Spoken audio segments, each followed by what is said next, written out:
Kalau nggak bisa memahami cerita yang telah dibuat scriptwriter ini,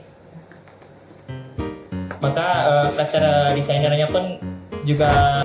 Halo Sobat Tani.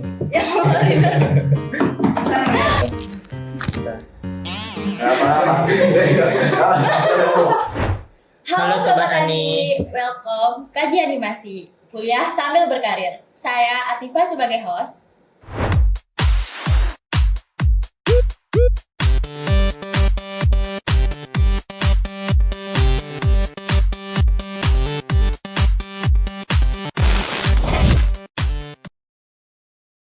Jadi ini program baru Prodi Animasi. Jadi kita mahasiswanya ini ngejelasin atau nge-sharing ke para sobat Ani tentang seputar animasi.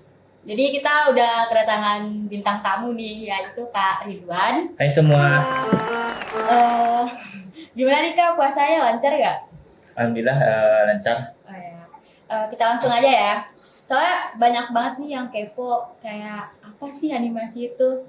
Terus ada juga pertanyaan tentang apa aja job desk yang ada di animasi. Bisa nggak Kak sharing ke para sobat Ani ini? Boleh. Tanya. Oh, unik juga ya cara penyampaiannya.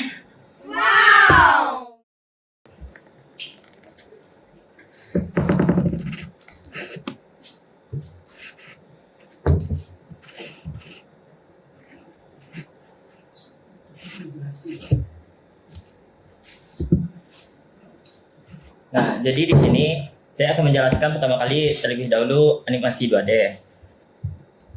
Itu pertama kali ada scriptwriter. Nah, scriptwriter ini itu orang yang membuat naskah untuk proyek animasi. Terus yang kedua ada karakter desainer. Karakter desainer ini orang yang membuat karakter desainer sesuai dengan naskah skrip yang telah dibuat scriptwriter tersebut. Biasanya scriptwriter ini juga menjelaskan tentang latar, bagaimana bentukan karakter, dan lain-lainnya. Terus yang ketiga ada storyboard artist. Storyboard artist ini membuat rancangan gambar seperti komik dan yang sesuai dengan naskah scriptwriter dan juga karakter desainer. Terus yang keempat ada line art. Line art ini memperjelas hasil dari storyboard artist ini. Terus yang kelima ada background artist. Nah, di background artist ini mereka membuat latar untuk animasi. Terus yang keenam ada coloris. Coloris adalah orang yang menambahkan warna dari hasil kerja line art dan background artist. Terus yang ketujuh ada sound artist. Sound artist ini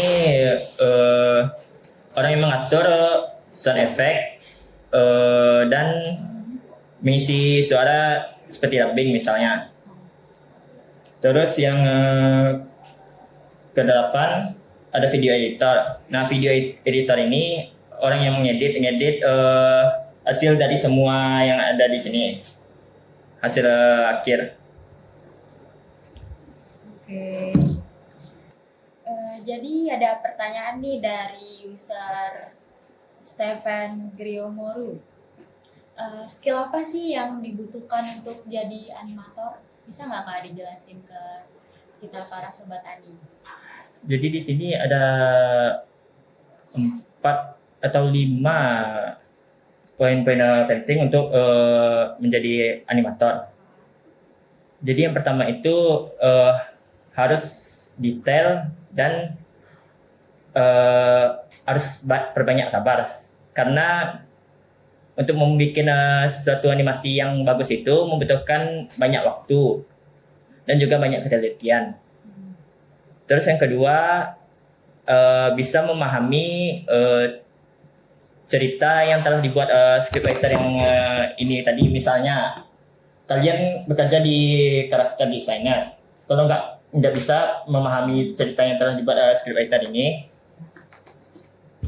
maka karakter desainernya pun juga susah untuk mendeskripsikan gambarnya ataupun storyboard artis. Misalnya kalian bekerja di storyboard artis, nggak ngerti apa yang disampaikan oleh scriptwriter, maka kalian pun akan pusing jadi storyboard artis. Terus yang keempat, terus yang ketiga, bisa bekerja sama dengan tim. Karena untuk membuat animasi itu lumayan sulit, jadi emang harus bekerja dalam tim gitu. Terus yang keempat, bisa bekerja dengan desain. Nah, untuk membuat animasi itu biasanya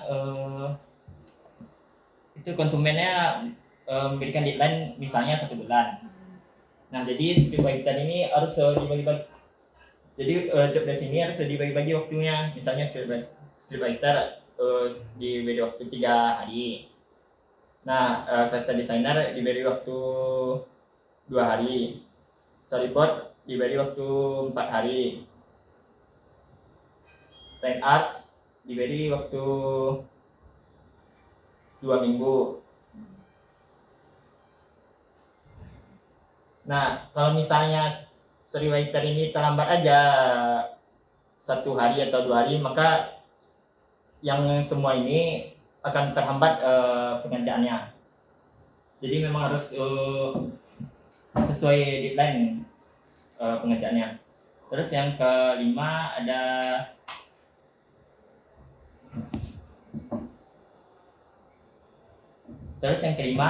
harus paham software grafis. Jadi untuk software ini setiap zaman itu berbeda-beda. Jadi setiap kita harus pandai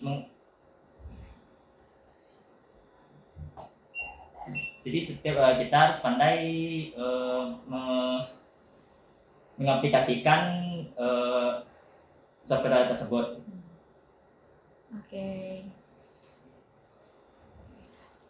Dari tadi kan Kak Ridwan bahas yang animasi 2D aja nih. Bisa nggak Kak jelasin kayak garis besarnya aja animasi yang 3D itu kayak apa job desk-nya? Jadi job desk 3D sama 2D ini mungkin hanya berbeda di line up artis ini aja. Jadi animasi 2D mereka nggak, di animasi 3D mereka nggak pakai line art artis ini. Yang dibutuhkan di sini biasanya 3D modeler, terus sama 3D animator. Ya. Nah, untuk 3D modeler ini mereka yang bikin aset sesuai dengan yang telah dibuat scriptwriter tersebut. Jadi impian terbesar Kak Ridwan di bidang animasi ini kayak apa sih?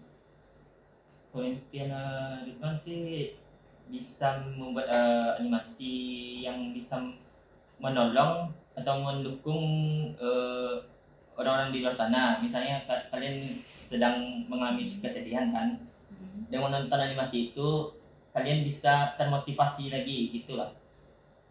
Oh ya. Ada kesan-pesan nggak Kak atau motivasi buat para sobat Ani?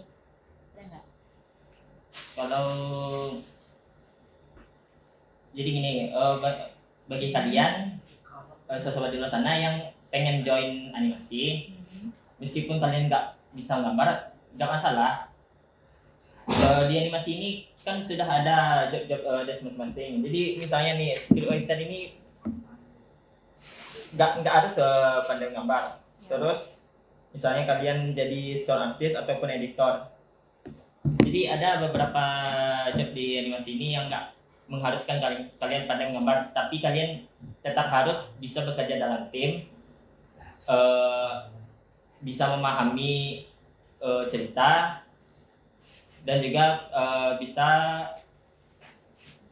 bekerja dengan deadline. Oke, terima kasih Kak Ridwan udah sharing materi kali ini. nantikan episode-episode menarik selanjutnya. Saya Tifa pamit undur diri. See you next episode. Kaji animasi, kuliah sambil berkarir.